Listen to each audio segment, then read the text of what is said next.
Selamat datang kembali di Raket Karena season kedua episode ke-22. Kali ini kita akan membahas mengenai Tapera yang beberapa hari yang lalu ini udah disahkan sebagai PP nomor 25 tahun 2020. Pertanyaannya adalah, emangnya kita bisa ya beli rumah dari Tapera? Itu yang pertanyaan yang perlu kita jawab, dan kita akan mencoba mengkalkulasinya apakah benar bisa dari Tapera itu kita bisa membeli rumah gitu loh.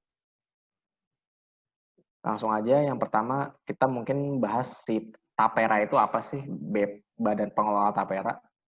Nah, Tapera ini konsepnya adalah tabungan perumahan rakyat untuk memenuhi pembiayaan perumahan bagi peserta yang dilakukan bersama dan saling tolong menolong antar peserta. Oke, jadi prinsipnya tolong menolong ya. Hari ini gue ditemenin sama si Sigma sama Julio, dia hari ini hadir. Halo. Ya. Jadi ada komentar nggak nih? Ini kan konsepnya tolong menolong ya, berarti yang mampu menolong yang kurang mampu itu. Lu setuju nggak sih dengan konsep ini sebenarnya? Ini maksudnya tolong menolong tuh kayak sistemnya BPJS gitu bukan sih? Iya, Maksudnya mirip kayak gitu sih. Nanti gue akan bahas. Nanti kan ada soalnya ada persyaratannya sih yang bisa ikut Tapera, yang bisa ikut Tapera ini apa gitu. Ada syaratnya. Yang bikin beda syarat-syaratnya itu kali. Kalau BPJS kan mostly ya lu itu benefitnya lu bisa terima, mungkin semua yang pakai BPJS hampir semuanya bisa. Ini kalau Tapera tunggu dulu gitu. Iya. Dan syarat-syaratnya tuh apa? Syarat-syaratnya tuh memiliki penghasilan paling sedikit UMR, UMP, upah minimum provinsi, kemudian peserta paling rendah umur 20 tahun, kemudian pekerja termasuk calon PNS juga termasuk di sini. PNS, prajurit TNI, prajurit siswa TNI, anggota kepolisian Republik Indonesia dan pejabat negara. Terus ada buruh BUMN, negara atau daerah, badan usaha milik desa, badan usaha milik swasta, dan pekerja yang tidak termasuk daftar di atas yang menerima upah atau gaji. Jadi meskipun dia termasuk di golongan yang ini, tapi dia menerima upah, dia wajib ikut Tapera. Yang jadi pertanyaan adalah bagaimana cara mengawasinya. Itu yang kita pusingkan. Ini sebenarnya nggak disahin itu udah ada tanggal resmi kapan mulai berlaku gitu nggak sih? PNS Undang-undang apa? PP ini berlaku 7 tahun maksimal apa minimal ya? Kayak minimal ya, bahasanya gue lupa. 7 tahun setelah undang-undang ini, peraturan ini diundangkan kalau nggak salah deh. Ada kalimat kayak gitu. Berarti at least paling lambat tuh 2027. Oh ya, paling lama 7 tahun lagi gitu ya disahin. Iya, maksudnya dijalanin gitu. Dijalanin 2027. Nah, itu berarti tadi kenapa? Gak ada maksimum penghasilan ya? Ada gak ada maksimum. Adanya upah minimum doang. Minimum ya? Oh, minimum. Gue pikir dia misalnya gajinya besar, jadi dia nggak bisa ikut Tapera. Semuanya ikut wajib ikut. Maksud gue apply-nya sih. Nanti ada lagi. Nanti kalau urusan itu nanti ada lagi. Ini persyaratan pesertanya. Siap. Oke. Nah, terus kepesertaannya itu berakhir kalau udah pensiun bagi pekerja, telah mencapai usia 58 tahun bagi pekerja mandiri, meninggal dunia, serta tidak memenuhi lagi kriteria selama 5 tahun berturut-turut. Ini gue nggak ngerti nih, gue pribadi belum ngerti maksudnya kriteria selama 5 tahun berturut-turut ini apa nih kriterianya maksudnya? Nah itu misal kalau pengangguran gitu dia masih dipotong, kan masih dipotong upah. Apa enggak gitu? Iya itu. Nggak menerima upah. Berarti 5 tahun gitu. Kalau pengangguran 5 tahun, pengangguran 5 tahun dulu. Iya. Atau jadi kalau baru nganggur 1 tahun, enggak. Anjir, ngap juga ya itu. Tapi lu pensiun ini juga bisa sih. Kalau kayak apa yang namanya wira swasta gitu nggak dikenain juga kan ya, pengusaha gitu. Kan ini apa dia yang termasuk pokoknya kok pegawainya wajib ikut. Berarti emang pegawai gitu ya, karyawan. Gua kurang tahu sih maksudnya dia itu termasuk ikut apa enggak. Kalau dia digaji ya kan menerima upah intinya. kata-katanya menerima upah. Iya, menerima upah. Kalau Iya, pemberi cuma enggak sih. Pemberi kerja. Peserta Kalau adalah apa? pekerja dan pekerja mandiri. Iya.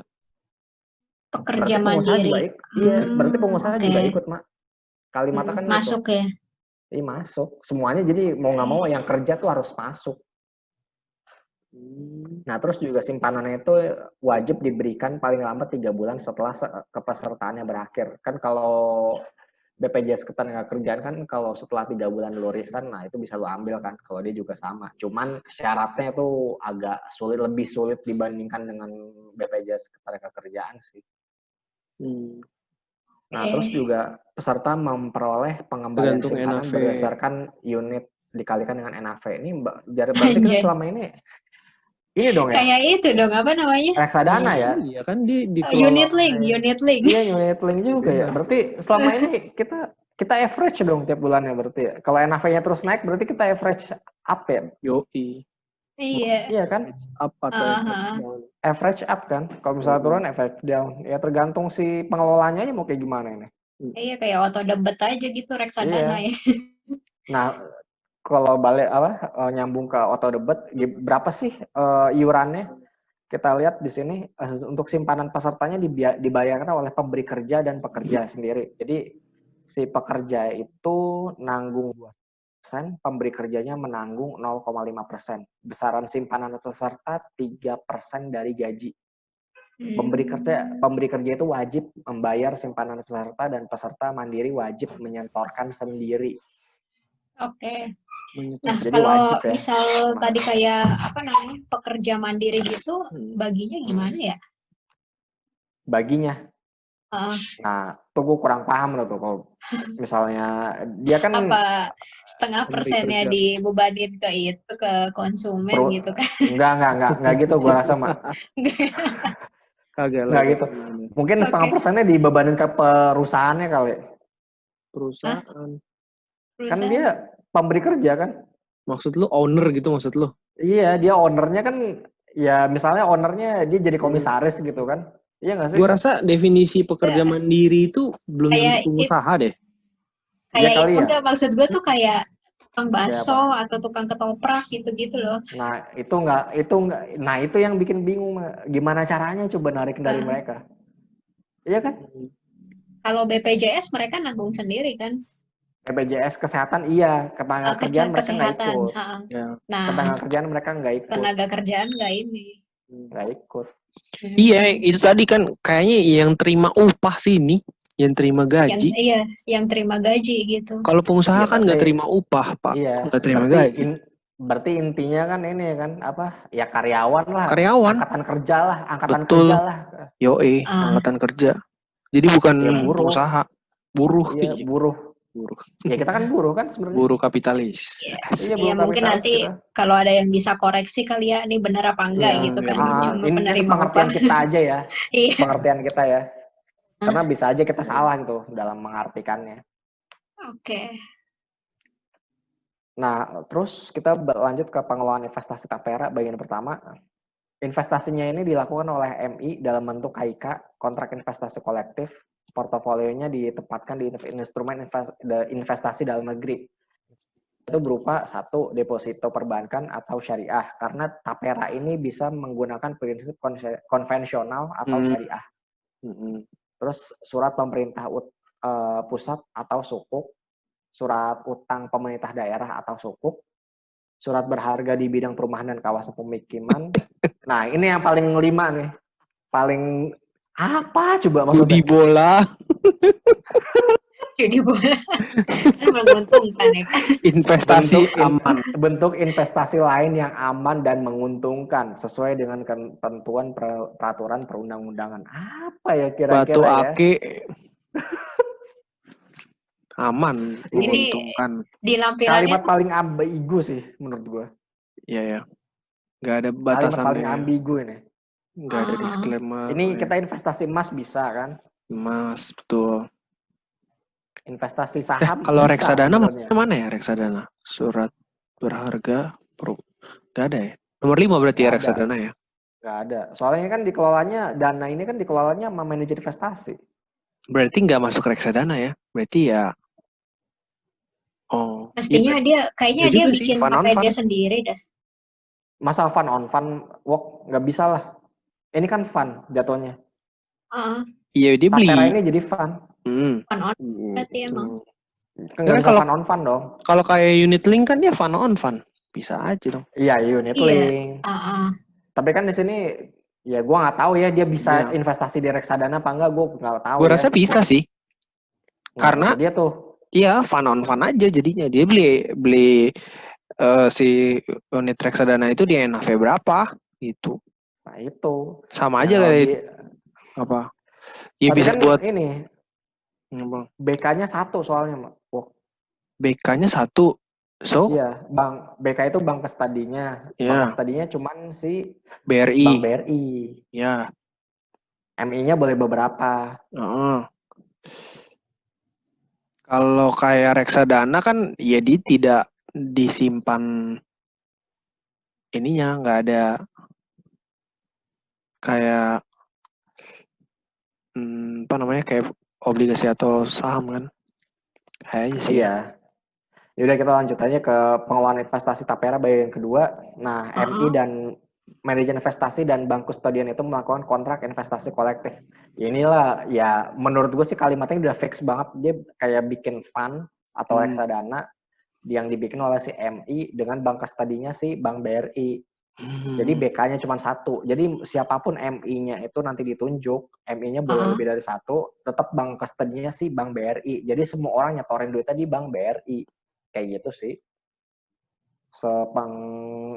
Sepenafsiran gue sih kayak gitu kalau gue menafsirkannya. Lumayan jadi nih. MI-nya nih gue nggak tahu nih dibatasin apa kagak. Maksudnya kan dia cuma bilang bisa lebih dari 1 doang kan. Iya. Bisa aja cuma 3 atau 5, bisa aja cuma paling kayak BPJS kayak seleksi AUM gitu sih.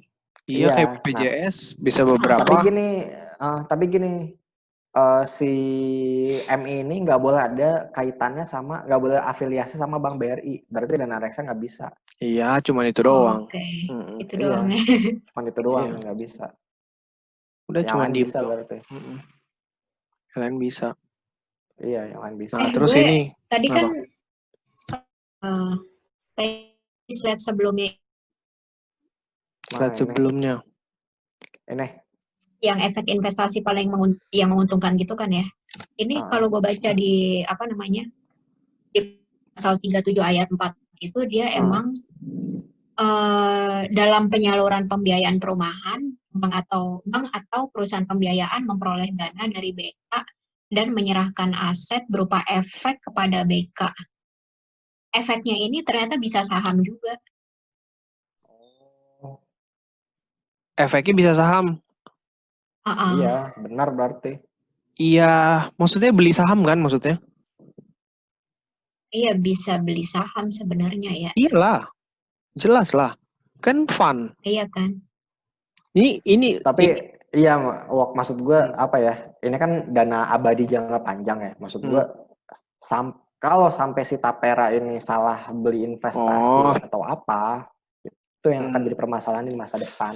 Menurut gue sih itu. Ya iya, gini sih pola pikirnya kan. Ini kan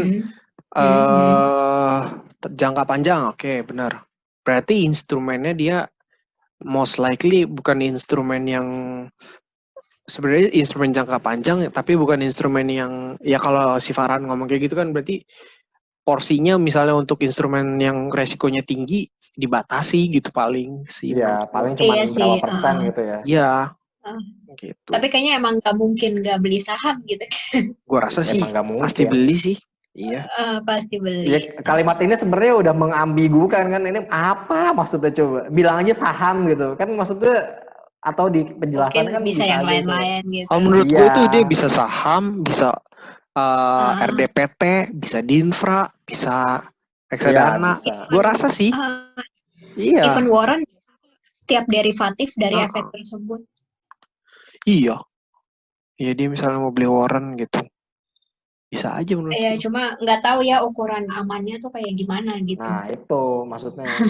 Harus prudent loh, maksudnya yang penting dari Tapera ini prudent. Iya, nggak dipagerin gitu misalnya investasi yang di diberikan izin oleh OJK gitu. Ini berarti kan nggak diberikan izin oleh OJK, sabi. Mungkin Batu ake, ya kan? Ya mungkin nanti kali ada peraturannya lagi. Ada mungkin di ayat berapanya mungkin yang itu. Oh iya juga sih. Nah terus tingkat hasil pembubukan dana tapera ini paling sedikit rata-rata tingkat suku bunga deposito standar bank pemerintah untuk jangka waktu setahun. Jadi ya kecil lah ya bisa dibilang. Standar bank pemerintah maksudnya bank BUMN gitu? Iya bank BUMN kayak BNI, BRI, BCA, Bank Mandiri, Bank BTN. Ya digabung di ini rata-rata berapa setahun gitu loh. 4-5% lah. Iya 5%. Iya, sebenarnya sih 4 sampai 5 ya. Nggak susah-susah amat ya sebenarnya ya. Iya nggak susah. Cuman gitu doang. Iya. Cuman kan yang apa? Nah ini nih pembiayaan taperanya. Ini untuk yang mau ngajuin kreditnya ya? Iya. Persyaratannya tuh apa aja? Masa kepesertaan paling singkat 12 bulan.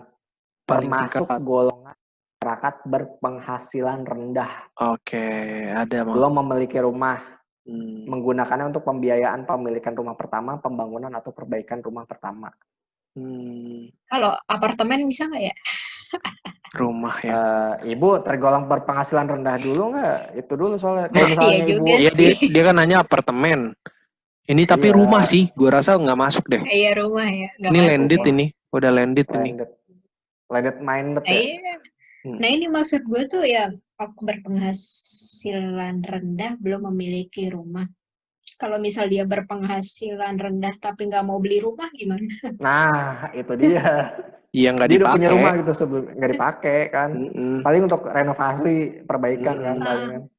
Nggak dipakai. Yang jadi yang agak ini kan ya berarti kalau dia berpenghasilan tidak rendah ya berarti nggak bisa apply pembiayaan tapera ini gitu.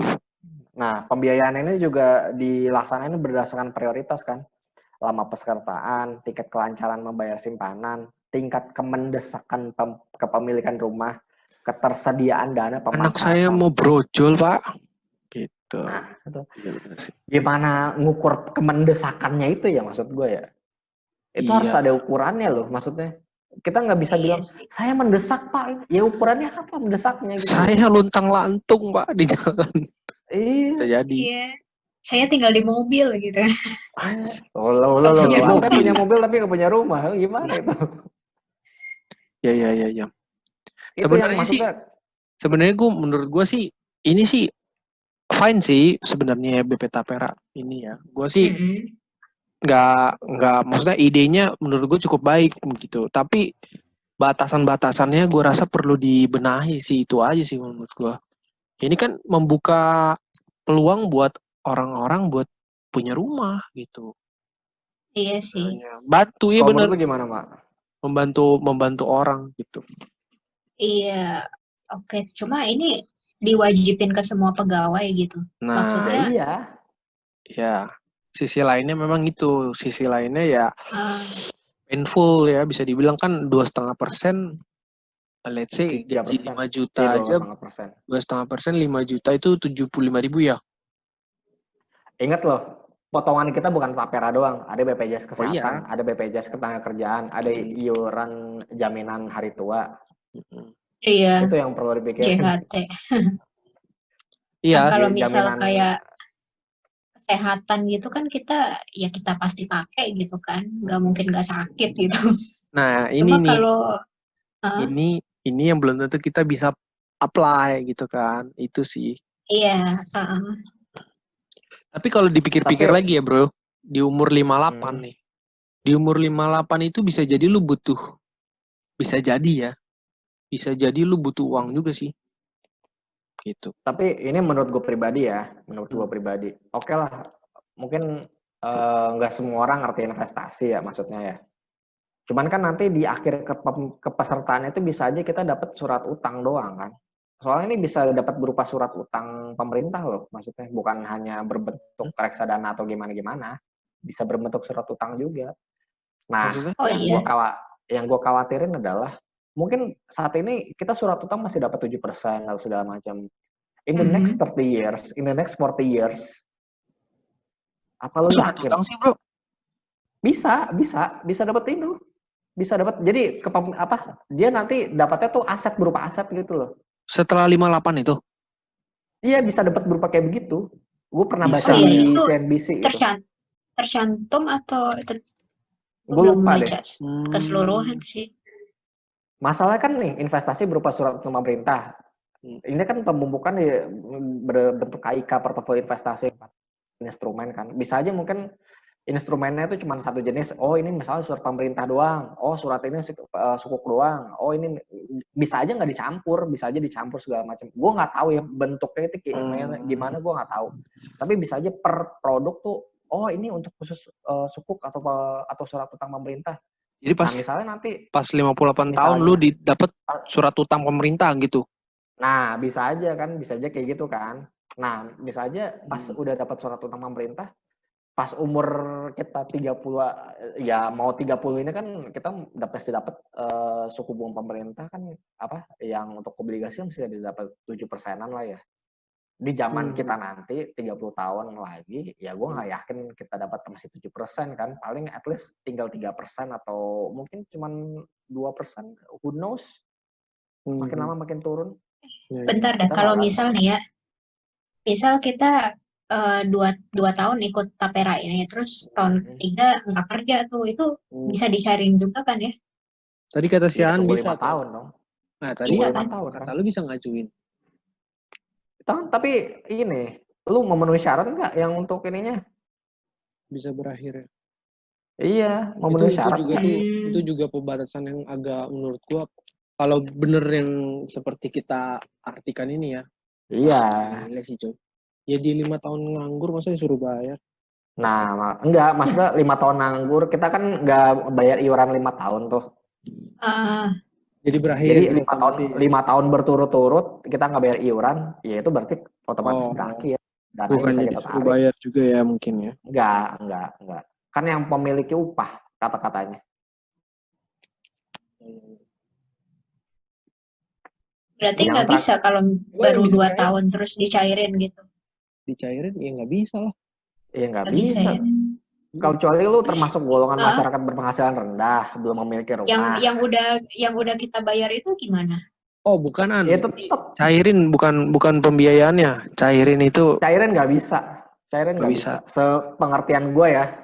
Kalau kata-kata di sini sih nggak bisa. Tadi yang 58-an ini berakhir karena pensiun atau 58 meninggal dunia, tidak memenuhi lagi kriteria peserta selama 5 tahun berturut-turut. Ini kan berarti kalimatnya tidak memenuhi kriteria kan berarti udah nggak kerja 5 tahun berturut-turut kan? Mungkin ya. Berakhir kesepersertaan. Iya, umur lu belum nyampe 58, misalnya 50 gitu. Terus sampai umur 55 lu nggak kerja, ya udah, lu bisa cairin itu tapera lu. Meskipun belum nyampe usia 58. Oh, berarti nggak bisa langsung gitu ya, kayak kalau bisa redeem gitu, mana ada? Nggak bisa. Itu yang maksud gue yang bikin kita agak ruginya tuh di situ sebenarnya. Someday kita butuh apa segala macam, nggak kayak model kayak BPJS Ketenagakerjaan. BPJS kan iya masih bisa kan? Ada rumusnya resign gitu. Jaminan hari tuanya bisa kita ambil. Coba dia dikasih waktu 10 tahun gitu ya. Ya, jaminan pensiunnya nggak bisa diambil emang. Jaminan pensiun baru bisa diambil setelah kita pas udah pensiun. Nanti. Coba misalnya dikasih window 10 tahun gitu ya. Jadi orang 10 tahun bisa cairin gitu. Nah itu. Ini kita nunggunya. Gue rasa sih gini, Wok. Kenapa dia pakai sampai kita pensiun baru bisa diambil? Soalnya mungkin dana kita itu yang diinvestasiin dipakai untuk ya ngebiayain orang dulu. Ya memang bisa aja begitu kan? Ya, memang iya bisa aja gitu kan maksudnya. Sekalian orang mau punya apa? Iya. Sekalian dibikin panjang sama dia gitu kan. Iya, jadi orang kalau mau jadi dananya dia nggak terganggu gitu loh. Maksudnya gitu. Iya benar. Ya investasi apapun ya emang safety-nya ya makin panjang makin ini kan. Makin kalau bisa nggak ada ujungnya gitu. Nah, ini infak dong. Iya. Infak. Sodakoh ya kayak gitu ya. 2,5% lagi pas. Iya, pas banget. Iya ya. 2,5% dari penghasilan, Pak. Iya, pas banget udah. Zakat udah. Kita zakat ini mah. BP zakat harusnya bukan BP tapera. Itu tersirat sih Pak menurut gua. Irat. Nah ini kan si tapi punya operasional juga kan. Nah operasional ini dari pengelolaan modal awal. Modal awalnya dari APBN dan kekayaan negara yang dipisahkan berupa penyertaan modal negara. Kekurangan biaya operasional, kekurangannya ini dipenuhi dari mana? Sebagian dari hasil pemupukan dana tapera yang telah dipakai dulu. Ya kalau misalnya investasi, ini pengertian gue ya, gue bisa aja salah nih. Woi gajian, woi jual dulu gitu. Iya, kalau duit kita nih diinvestasiin orang, oh kita belum gajian, nah itu bayar listrik, woi jual dulu. Iya, dijual, ditarik buat bayar. Iya, kayak buat gitu sih. Bayar listrik gitu, operasional. Jadi ya terus paling banyak 5% dari hasil pemupukan, ini maksudnya apa? Ikut investasi apa ya? Gue nggak paham nih kalimat ini nih. Sebagian dari hasil pemupukan dana tapera digunakan untuk menutup kekurangan pengelolaan modal awal guna memenuhi biaya operasional BP Tapera. Sebagian dari hasil kayaknya 5% tuh dari total dana yang mereka udah kumpulin kali ya. Ya, mungkin enggak, ya, ini gini nih kan misalnya nih. Hasil dari pemupukan ya? Dari returnnya. Oh iya, sorry. Dari return berarti. Bukan dari AUM. Iya, berarti gue benar keuntungan investasi. Berarti mereka nggak bisa pakai AUM ya dong, tapi cuma bisa pakai returnnya doang kan? Iya, returnnya paling banyak 5%. Iya, kalau nggak jual dari hasil returnnya.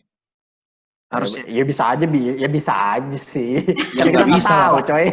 Kita nggak tahu, coy. Ya kan rugi.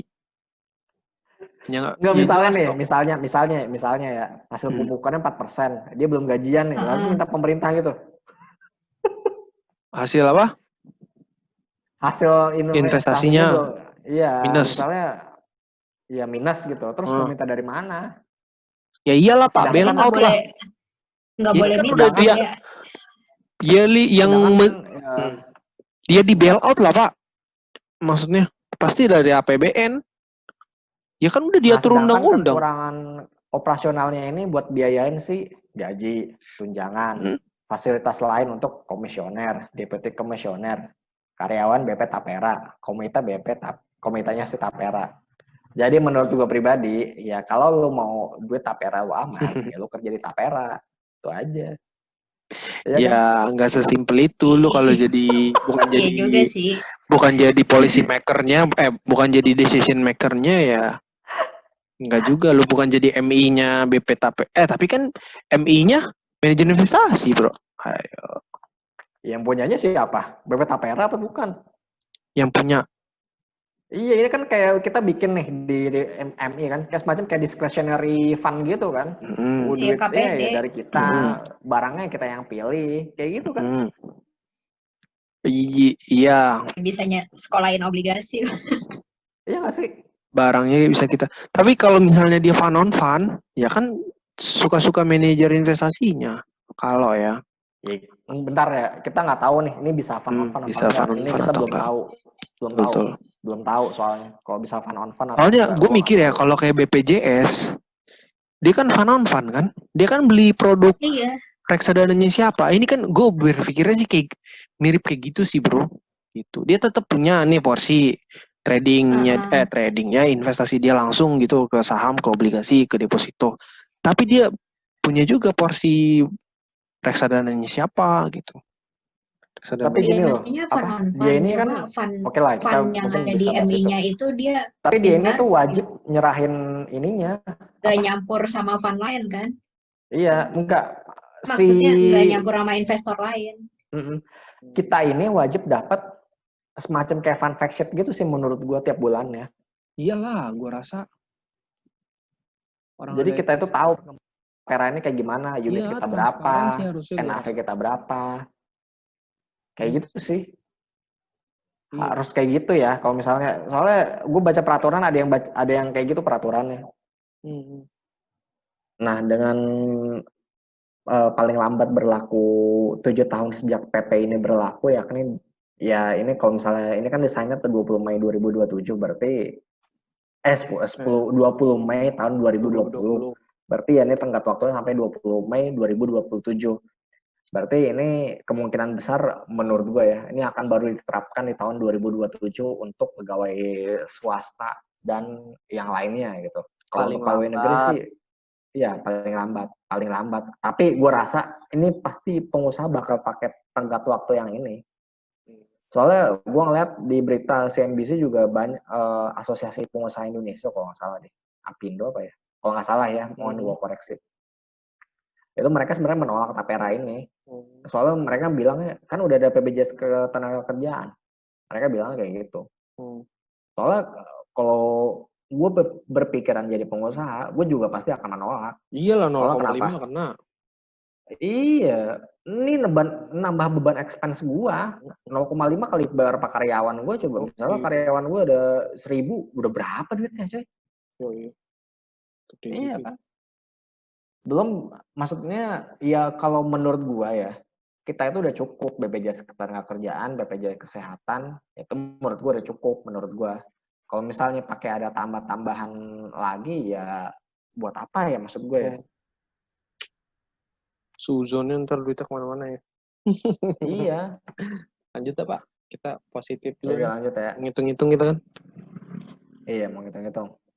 Selanjutnya, nah kan ini dimulai tahun 2027 ya. Nah ini gimana? Misalnya orang yang baru kerja tahun 2027. Oke langsung aja. Nah ini adalah misalnya si orang ini adalah seorang fresh graduate di Jakarta, kerja di Jakarta fresh graduate, dia baru kerja di tahun 2027. Berapakah di umur dia sekarang di tahun 2020? Ya kira-kira masih 15 tahun lah. 15 tahun yang kira masih SMP lah ya. Ya masih ngikutin jadi subscriber Atta Halilintar, KKI dan segala macam lah ya kira-kira. Nah, di tahun 2027 ini UMP DKI Jakarta kalau sesuai dengan perkiraan gue adalah 7,5 juta. Bagaimana angkanya bisa dapat 7,5 juta? Jangan senang dulu, Mak. Leh, 7,5 juta ini didapat dari kalau misalnya asumsinya inflasi 4%, pertumbuhan ekonomi Indonesia 5%, flat sampai tahun 2027. Maka kenaikan gaji adalah 9%. Kalau misalnya di UMP DKI Jakarta di tahun 2026 itu 6.900.000, maka apabila inflasi kita 4% dan pertumbuhan ekonomi 5%, maka dapatlah UMP DKI Jakarta 7.541.000. Itu pun kalau misalnya si undang-undang apa sih namanya tuh? Yang Cilaka ya, Cipta Lapangan Kerja belum berlaku.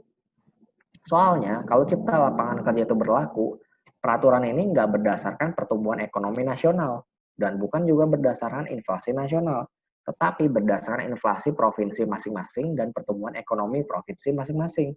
Gimana kalau misalnya si provinsinya itu mengalami resesi? Ya nggak naik gaji dong ya, iya kan? Logikanya gitu kan? Iya sih, logikanya gitu. Logikanya gitu kan, kalau misalnya pakai peraturan yang itu ya, pakai Undang-Undang Cipta Lapangan Kerja, karena ini pakai masih peraturan yang lama, yang tahun 2015 tahu gue, jadi inflasi dan pertumbuhan ekonomi, dan itu adalah kenaikan gaji. Di Jakarta itu tahun kemarin sih naiknya 8,51%. Ini based on kalau misalnya di 2021 itu inflasi di bulan Mei kan 2,19%, pertumbuhan ekonomi di kuartal 1 itu 2,97%. Jadi kenaikan gaji di 2022 kira-kira 5,16% lah. Tapi bisa aja lebih rendah atau lebih tinggi lagi tergantung di. Gua rasa 2020 kenaikan gaji nggak ada tuh Pak. 2021 maksudnya. Jadi sih. 2020. 20. Ya 2020 dan 21. Kan 2020 kan UMP-nya udah taken di Januari. Oh iya ya. Ini yang realnya, maksudnya. Iya. Ini yang forecast-nya itu dah. Jadi ini udah real, yang 2020 yang udah real, turun, yang forecast 2021. 4,1. Gua nggak tahu dah kalau itu udah. Nah jadi 7,5 juta itu ya didapatnya dari situ ya, perhitungannya kayak gitu kira-kira. Udah ini kita asumsi lah kan. Nah kita asumsi. Nah, di 2027 itu potongannya apa aja sih? Pertama, BPJS Kesehatan, itu 1% dari gaji, 75.000. Oke. Yang kedua, potongan BPJS Ketenagakerjaan. Yang potongan BPJS Ketenagakerjaan itu ada dua, ada jaminan hari tua dan jaminan pensiun. Jaminan hari tua itu 2% dari gaji, ya 150.000. Jaminan pensiun itu 1% dari, nah ini yang agak beda ya. Kalau jaminan pensiun itu adalah tergantung manfaat pensiun paling sedikit di masing-masing tahun. Di tahun 2020, manfaat pensiun itu paling sedikit 8,9 juta. Bagaimana ngitung iuran jaminan pensiun? Jadi iuran jaminan pensiun itu tiap tahunnya selalu naik tergantung sesuai dengan pertumbuhan PDB tahun sebelumnya. Misalnya di 2021, misalnya di 2021 itu PDB Indonesia cuma tumbuh 1% gitu. Berarti ya 8,9 juta kali 1% ya adalah 9 juta. Kalau misalnya di tahun-tahun berikutnya ini 12 juta terus sampai 2036 tuh 18.700.000 ya berarti ini akannya perhitungannya kalau misalnya gajinya dia di atas 12 juta segala macam di atas berapa tadi? 7. Di atas 18 juta ya pakai hitungannya berarti yang minimal ini. Jadi minimal tuh iuran pensiunnya 18 juta dikali 1% kayak gitu jadinya. Jadi tergantung pertumbuhan ekonomi kita untuk yang jaminan pensiun ini. Dan bagaimana potongan tapera maksimal sampai usia 58 tahun. Tapera itu adalah 2,5% dari gaji, ya ini 188.000. Berapa gaji netnya di tahun 2027? Gaji netnya adalah 7 juta rupiah dari 7.500.000. Jadi hampir makan 500.000 selama sebulan. Kan hampir lebih, Pak. Lebih ya? Lebih ya. Jadi ya sebenarnya kalau misalnya gaji lu makin, misalnya 2 kali lipatnya 15 juta ya. 15 juta nih. Ya potongannya 1 juta. Empel dem. Lah, Maksud gue itu ya, maksud gue oke lah kita ada PP Tapera segala macam. Cuman kalau misalnya ini benar-benar lumayan loh. Maksudnya bagi fresh graduate yang 188.000 dia bisa beli apa gitu. Maksudnya iya sih. Ya dia butuh atau apa ya, maksudnya bukan untuk kebutuhan tersier ya, maksudnya dia benar-benar butuh itu misalnya buat beli tambah makan. Dari persentasenya aja udah lumayan sih, dia 2,5. Iya, gitu. coba deh persentasenya ini udah berapa ya? Ini kan 1%, 2%, 1%, apa 2,5%. Jadi gaji kita aja dipotong tuh sebulan tuh udah sekitar 6,5%. Belum pajak. Kalau misalnya si karyawan ini ikut program, harus diwajibin sama perusahaannya ikut program pensiun, itu dipotong lagi dari gajinya pasti. Dana pensiunnya, iya. Iya, dana pensiun dari perusahaan ya kan beda tuh. Biasanya belum ada yang kayak gitu. Kayak belum asuransi. Iya, asuransi. Nah, gimana ceritanya bisa beli rumah kalau kayak gitu? Iya kan, maksudnya logikanya di situ loh maksudnya. Iya, itu asumsinya 6,5 emang kayak tabungan buat ntar aja gitu kan ya? Iya, kan emang kan tabungan itu kan sebenarnya ya maksimal kan minimal 30% dari gaji kan sebenarnya kalau secara teorinya kan kayak gitu kan. Cuman kan ya kalau 30% dari gaji ya itu tergantung kitanya aja mau nempatin instrumennya di mana gitu loh. Kalau ini kan emang di-pack sama negara, ya udah segini loh, lu harus ngasih negara segini. Iya, 6,5% segini nanti buat lu masa depan. Iya. Ya, gimana ya? Masa tua. Masa tua gitu maksudnya. Nah, gimana misalnya skenario-nya dia di umur 22 ini, misalnya dia berapa sih dana tapera yang didapat selama 10 tahun gitu loh. Nah, oke lah di gaji tahun pertama dia umurnya 22, di tahun 2027 kan. Asumsinya dia kenaikan gaji 10% tiap tahun. Di umur 31 dia kepesertaannya udah 10 tahun kan. Di tahun 2036 dengan gaji per bulannya kalau asumsi naik gaji 10 tahun itu 17.700.000, potongan BP taperanya 2,5%, tapera per bulannya 444.000, returnnya 5% setahun, dan uang yang didapatkan adalah 44 juta. Pertanyaan adalah, apakah 44 juta ini apabila kita tarik bisa untuk membiayai rumah? Itu aja. Jawabannya sih bisa. Gue bilang bisa. Cuman, ya rumah itu nggak di kisaran Jabodetabek kemungkinan. Bisa di Maja, atau di Cikarang. Ya, itu bisa sih. dapat segitu. Ya, ini udah nggak mungkin ngomongin namanya itu tahun 2036 kan ngomongnya. Ya, nah, itu dia. Ini kita ngomong ke 2036 loh. Harga rumah udah berapa di 2036 itu sendiri? Itu kan sekitar berapa belas tahun dari sekarang ya. Kita bicaranya itu aja. Pak, tapi misalnya dia mau ngajuin, mau ini kan ya, apply buat pembiayaan rumah Kayaknya gue rasa nggak ada hubungannya sama tabungannya dia deh. Iya nggak sih? Maksudnya?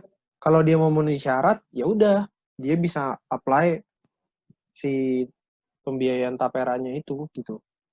Bukan dengan tabungan 44 jutanya dia, ya nggak sih? Maksudnya? Ini kan tabungan tapera. Tabungan tapera, ya kan? Kan kita, lu ngomong tadi, dia bisa punya rumah nggak gitu kan? Punya rumah nggak? Iya, maksud gua untuk beneran untuk punya rumah dengan uang dari tapera ini bisa apa enggak? Maksud gua gitu loh. Bukan dari penghasilan dia yang lain-lain. Mungkin kalau digabungin sama penghasilan yang lain akan cukup untuk tapera ini. Dari tapera dia dapat, dari penghasilan dia nyisin berapa persen misalnya. Nah itu dapat. Bisa aja kayak begitu. Itu kan bukan hal yang nggak mungkin sebenarnya. Iya sih. Ya. Jadi ya balik lagi ke pertanyaan awalnya, sebenarnya bisa nggak sih kita beli rumah dari tapera ini? Jawabannya sih ya bisa sih sebenarnya. Cuman ya rumah tinggal lo ya nggak di kisaran Jabodetabek untuk di masa depan, di kisaran daerah-daerah yang lebih terluar lagi.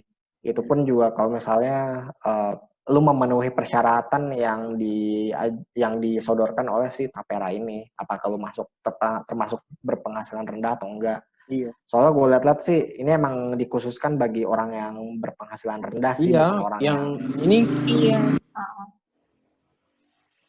ibaratnya orang yang disimulasi bukan ini orang yang bisa jadi nggak masuk ke kriteria itu, yaitu gaji udah 17 juta. Nah iya, betul. Bisa aja lebih kurang lagi. Jadi ya mungkin kalau bagi mereka sih mungkin tambahan ini cukup lumayan berharga ya kalau menurut gua. Kalau misalnya ya bisa dapat 30-an juta buat beli rumah ya mungkin berharga untuk yang berhasilannya masih belum memadai gitu loh. Cuma bagi untuk yang berpenghasilan yang udah ini ya udah mau buat apa lagi uang segitu, kan kita udah punya rumah segala macam tapi tetap diwajibin. Itu yang menurut gue sih masih apa ya, kayak semacam buat apa sih sebenarnya gitu loh. Kan misalnya nih gue udah punya rumah, gue udah punya ini, kenapa gue harus ikut lagi gitu loh. Uangnya buat apa? Mendingan gue invest sendiri, gue tahu mau invest kemana bisa returnnya bisa lebih dari tapera, kenapa gue harus dipaksain di sana. Maksudnya gitu loh, maksud gue itu. Iya. Jadi iya. Jadi menurut gue harusnya tapera ini opsional, bukan wajib. Kalau menurut gue sih gitu. Kan gue udah punya rumah, kenapa gue harus ikut ini lagi gitu loh maksudnya. Sesimpel Itu ya lu nolong orang gitu ya. Oh iya, gue lupa ya, konsep tapera kan ini ya, di awal kan udah dibilang ya, tolong menolong ya, gue lupa sih. Oh iya. Sama nolong negara juga, nggak tahu ya.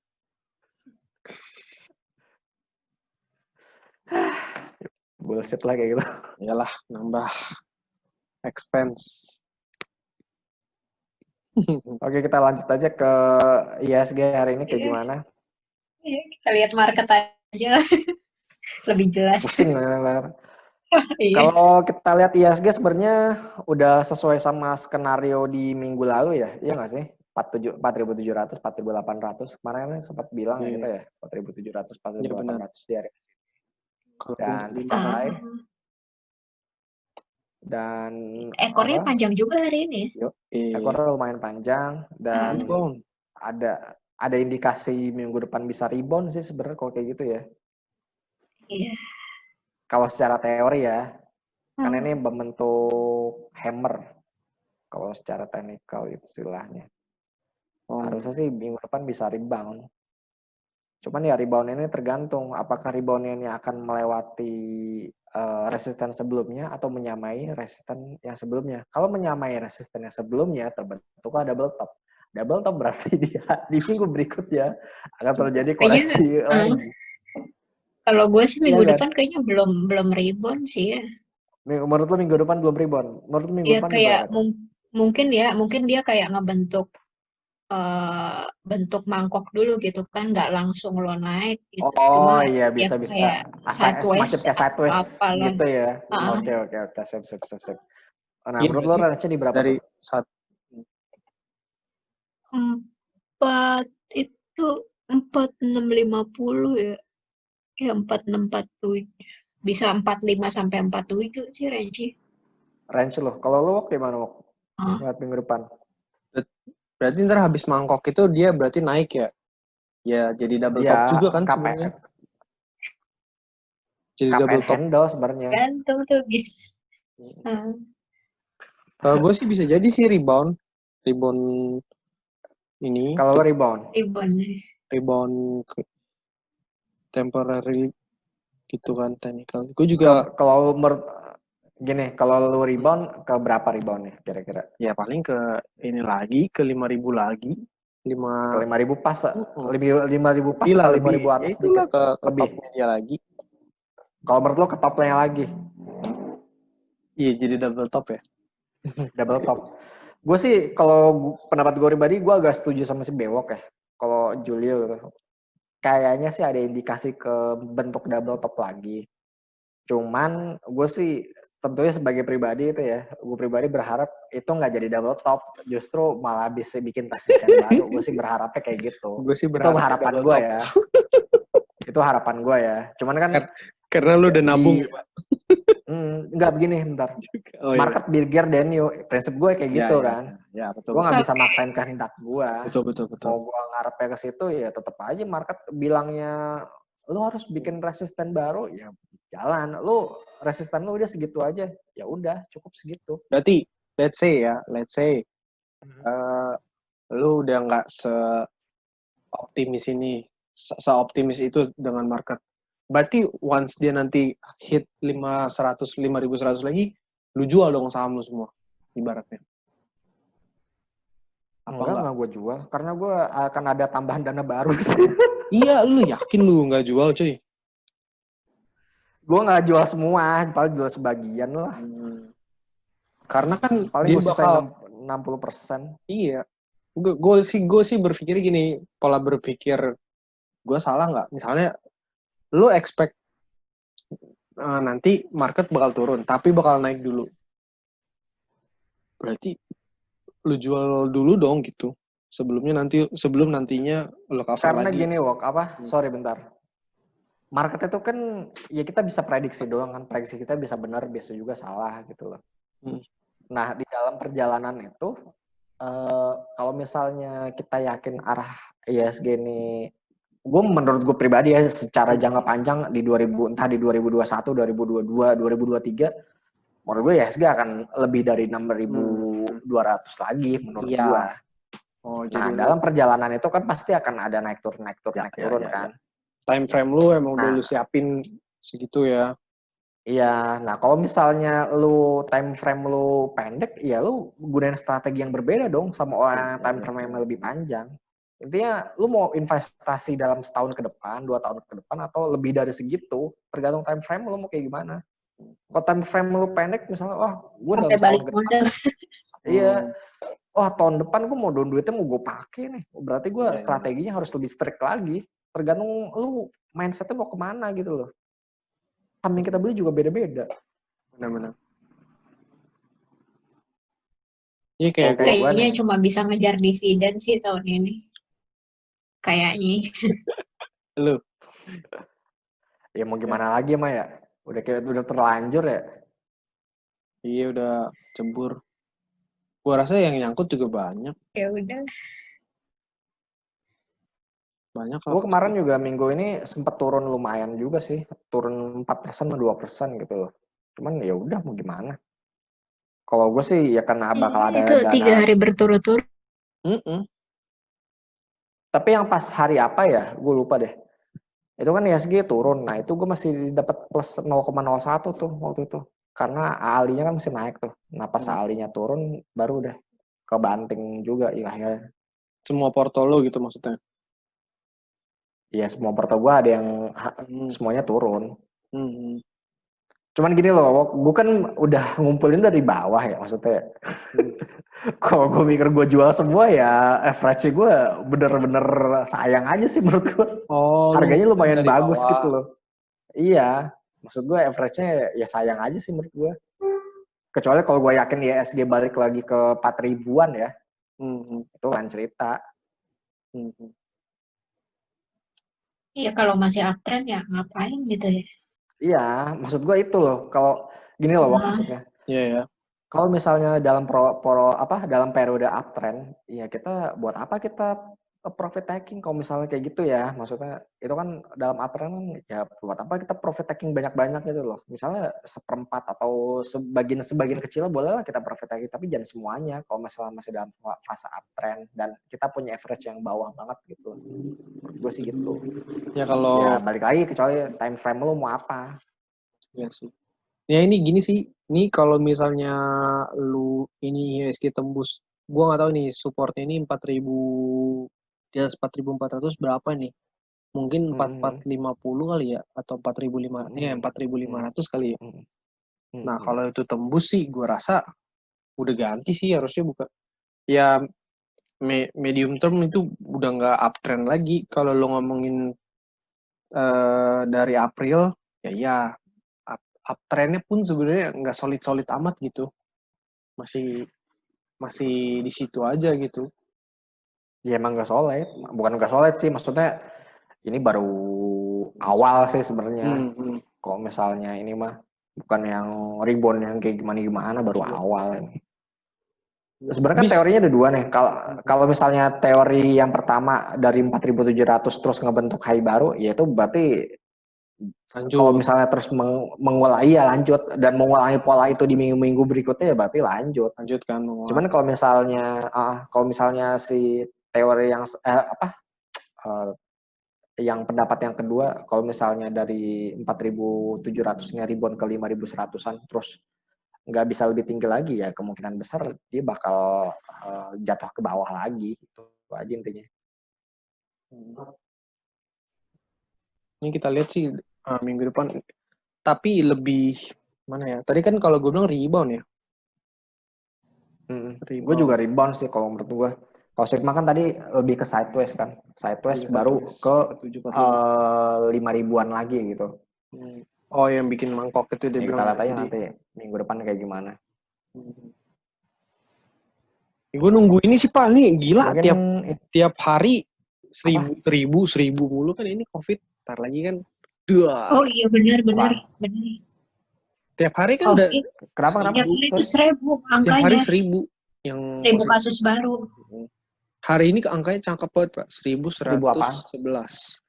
Yang positif corona Pak, COVID. Oh, corona. Gue kira apa? Anjay, udah kayak bukan ini lagi. Oh, corona ya adalah gitu ya. Ya kayak udah males gitu ya. Oh, corona. Kayak something. Ya itulah gambarannya kita kan begitu kira-kira. Iya. Oke lah. Jadi mungkin itu dulu dari Rekat Kapitalis. Jangan lupa follow Twitter kita di Rekat Kapitalis. Kalau ada pertanyaan bisa email kita di rekatkapitalis@gmail.com. Jangan lupa dengan podcast Spotify kita di Rekat Kapitalis. Gua Farhan, Julia, dan Sigma pamit undur diri dulu. Kita akan berjumpa kembali di episode berikutnya. Bye-bye. Bye-bye.